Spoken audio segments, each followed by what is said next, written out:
Welcome to Voice Daily Finance, the most important news personalized for you every day. Supported by Voice.com. In today's episode, you'll learn about, first, today's US market review. Markets surge on rate cut euphoria, but danger signals flash red. While tech stocks rocket, a key fear gauge is quietly ticking up. Is this the calm before the storm? Second, Nvidia vs Apple. The shadow war for chips erupts. The battle for a critical memory component triggers a 30% price surge, threatening to make your next phone more expensive. Is a new wave of AI-driven inflation about to rock global markets? Finally, crisis alert. The $100 billion Nvidia-OpenAI mega deal masks a shocking truth. The landmark deal isn't even signed. While Wall Street focuses on this, the real crisis looms elsewhere. A $500 billion shadow backlog that could trigger a global power grid crisis. Red alert, folks. The markets are buzzing, and today's action could make or break your portfolio. The Nasdaq, a tech powerhouse, has just rebounded 0.6%, driven by a renewed 87% chance that the Fed will cut rates at next week's meeting. This isn't just a blip, it's a signal that tech and AI sectors are ready to roar back to life. The S&P 500 nudged up 0.25%, while the Dow Jones gained 0.4%, showing a market leaning into growth while keeping a finger on defensive plays. But don't get too comfortable. This is the calm before the storm. Here's why today's market action matters. The Fed's potential rate cut is the catalyst that's driving a tactical shift in market positioning. Historically, when the Fed signals a rate cut, we see a gush of liquidity into high beta sectors like tech and semiconductors. Right now, the 10-year Treasury yield is hovering around 4.1%. A level that still pressures high growth stocks. But listen to this, the Nasdaq's bounce back means smart money is betting on a tech resurgence, with semiconductor names like Credo, CRDO rocketing 10.1% after stellar earnings and MongoDB, MDB, following suit with a strong performance. However, caution remains essential. A Fed hawkish cut could send the markets into a tailspin. In the broader context, funding market stress is rearing its head. The secured overnight financing rate, SOFR, has crept above 4%, signaling that liquidity isn't as abundant as it seems. This undercurrent could force the Fed's hand earlier than anticipated, potentially triggering emergency liquidity measures. If the Fed cuts rates but pairs it with hawkish guidance, we could see a swift market reversal. This means you need to be nimble. Watch the VIX fear gauge, which ticked up, indicating rising market anxiety. Remember, elevated treasury yields are a headwind for P divided by E multiples on growth stocks, so position sizing and risk management are crucial. Sector spotlight. Technology and semiconductors took center stage, recovering from Monday's sell-off.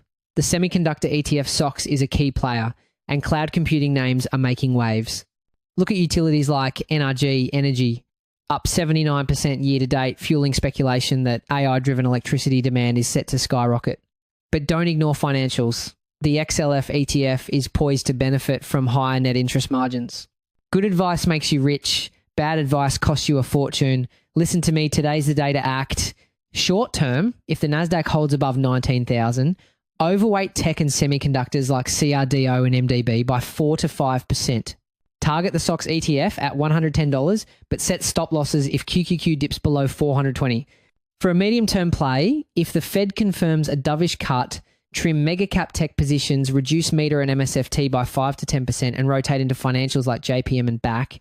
Target financials with a 3 to 5% increase in allocation. Defensive investors, build positions in utilities like XLU and keep cash reserves. 10 to 12% of your portfolio is prudent with the current volatility. In closing, the clock is ticking towards the December 9th to 10th Fed meeting. This could be the defining moment for your year-end portfolio strategy. Prepare for volatility, set your positions, and hedge your bets. Let's dig into today's most important developments and see where the real opportunities lie.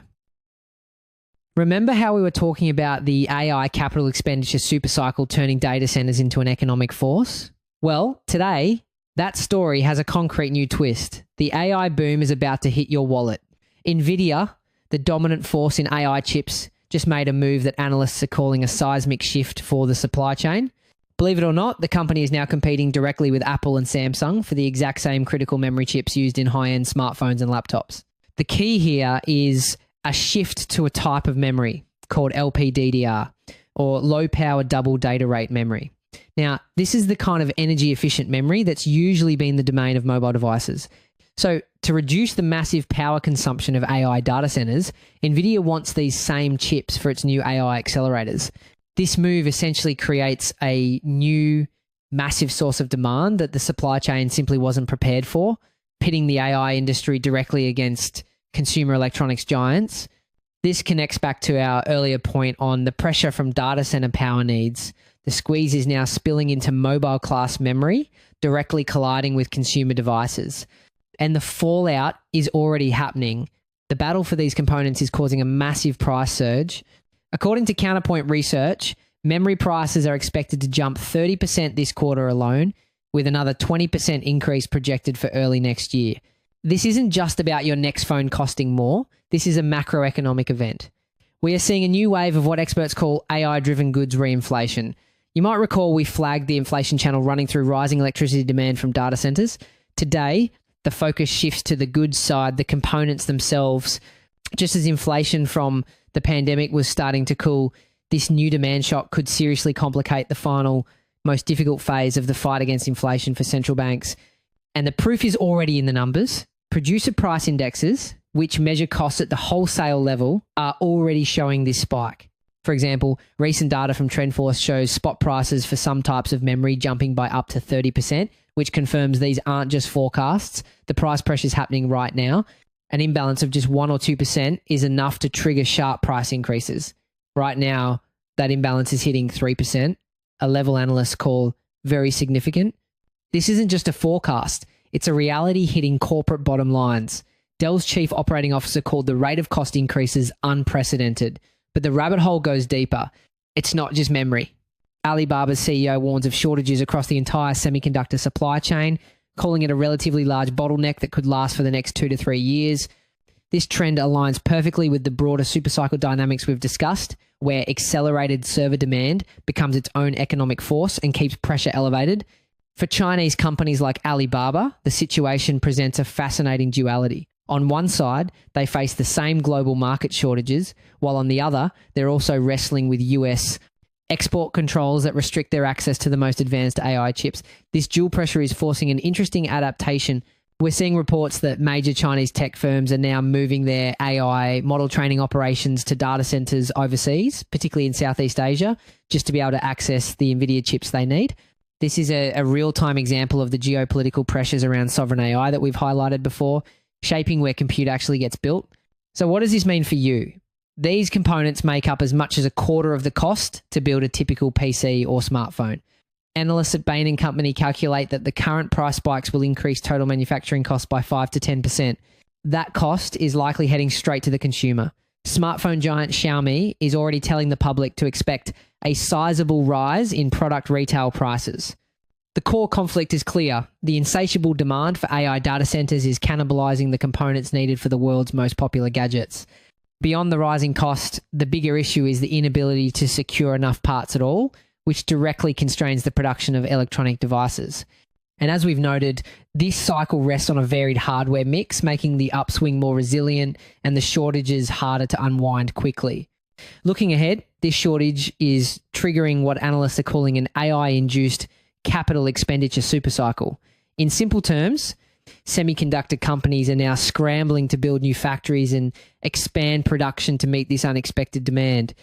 The latest projection that global sales of semiconductor manufacturing equipment will top $125 billion in 2025 fits the trajectory of the 43% year-over-year surge in data center capital expenditure we called out before. This signals a massive multi-year investment boom.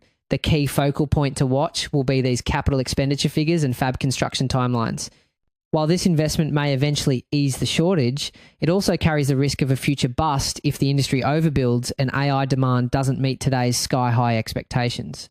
And as we've noted around sovereign AI initiatives, policy choices could extend the upswing or intensify scrutiny depending on how nations and regulators respond. We were just talking about Nvidia's ripple effects on the component market, but that's not the whole picture. The real turning point for the AI industry might be something even more fundamental: power. Let's start with that $100 billion mega deal between Nvidia and OpenAI. Turns out it's not done. Nvidia's own chief financial officer, Colette Kress, just went on the record confirming the landmark investment agreement is still just a letter of intent. No definitive deal has been signed for the partnership. Now, get this. The deal would supply OpenAI with at least 10 gigawatts of Nvidia systems. To put that in perspective, 10 gigawatts is roughly the entire electricity consumption of a small country. This signals that the real bottleneck for the AI revolution is shifting from just chip supply to the fundamental capacity of our power grids. This power constraint is now a strategic variable, not just an engineering problem, which ties directly into the sovereign AI projects we've been tracking. This immense energy demand is turning private company infrastructure into a matter of national strategic importance. Control over massive AI compute capacity is becoming as critical as controlling energy supplies, opening a new front in the tech rivalry between the US and China. This puts a major question mark on a deal seen as a cornerstone of the AI race. But don't think that throws cold water on Nvidia's momentum. As we've mentioned, the company already has a staggering $500 billion in advanced chip bookings locked in through 2026. That $500 billion represents legally binding confirmed purchase orders. But here's where it gets interesting. That figure doesn't even include massive non-binding letters of intent like the one with OpenAI. Wall Street is starting to call this a shadow backlog. If even a fraction of this shadow backlog converts into firm orders, it suggests that consensus earnings forecasts for the entire semiconductor sector may be materially understated, which could force a major reevaluation of tech stocks. What really brought this to a head was the CFO's confirmation that the potential $100 billion OpenAI deal is not times included in that $500 billion figure. It would be entirely in addition to it. As the finance chief has confidently stated, the number will grow, and today's clarification shows exactly where that growth could come from if these LOIs convert. But Nvidia isn't just betting on one horse. The company also has a separate $10 billion commitment to OpenAI's direct rival, Anthropic. That deal, too, is not yet factored into the existing $500 billion booking number.